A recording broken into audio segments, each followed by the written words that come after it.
ସବୁଜ ତଟକା ପରିବା ଖାଇବାକୁ ଡାକ୍ତର ମଧ୍ୟ ପରାମର୍ଶ ଦେଇଥାନ୍ତି।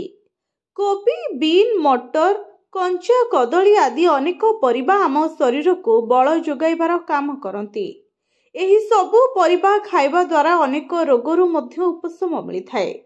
କିନ୍ତୁ ଆପଣ ଜାଣନ୍ତି କି ଏହି ପରିବା ଫୁଲ ମଧ୍ୟ ଦେହ ପାଇଁ କେତେ ଉପଯୋଗୀ?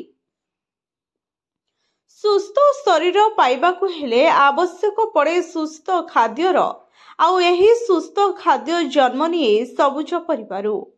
ପିଲାଟି ବେଳରୁ ଆମେ ପାଠ ବହିରେ ପଢ଼ି ଆସିଛେ ତଟକା ପରିବା ଖାଇବା, ସୁସ୍ଥ ରହିବା। ସବୁଜ ତଟକା ପରିବା ଖାଇବାକୁ ଡାକ୍ତର ମଧ୍ୟ ପରାମର୍ଶ ଦେଇଥାନ୍ତି। ଏହି ସବୁ ପରିବା ଖାଇବା ଦ୍ୱାରା ଅନେକ ରୋଗରୁ ମଧ୍ୟ ଉପଶମ ମିଳିଥାଏ।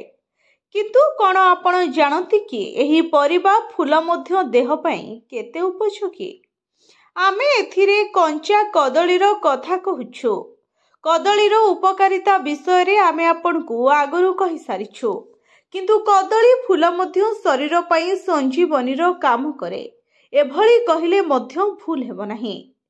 କଦଳୀ ଫୁଲରେ fibre, protein, vitamin A, vitamin C, phosphorus, ପୋଟାସିୟମର ମାତ୍ରା ମିଳିଥାଏ, ଯାହା ଖାଇବା ଦ୍ୱାରା ଡାଇବେଟିସ୍ କଣ୍ଟ୍ରୋଲରେ ରହିବା ସହ ଶରୀରରୁ ଗ୍ଲୁକୋଜ ସ୍ତର ମଧ୍ୟ କମ୍ ହୋଇଥାଏ। ଏହା ଦ୍ୱାରା ବ୍ଲଡ୍ ସୁଗାର ମଧ୍ୟ କଣ୍ଟ୍ରୋଲକୁ ଆସିଥାଏ। କଦଳୀ ଫୁଲର କାଢ଼ା ମଧ୍ୟ ସେବନ କରାଯାଏ।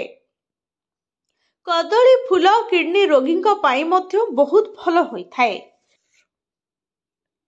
ଏଥିରେ ଥିବା ନେଫ୍ରୋପ୍ରୋଟେକ୍ଟିଭ ଗତିବିଧି କିଡ୍ନିକୁ ସୁସ୍ଥ ରଖିବାରେ ସାହାଯ୍ୟ କରେ। ଏହା ଦ୍ୱାରା କିଡ୍ନି ଷ୍ଟୋନ୍ ସମସ୍ୟା ମଧ୍ୟ ଦୂର ହୁଏ। Bureau report, SCTV Odia.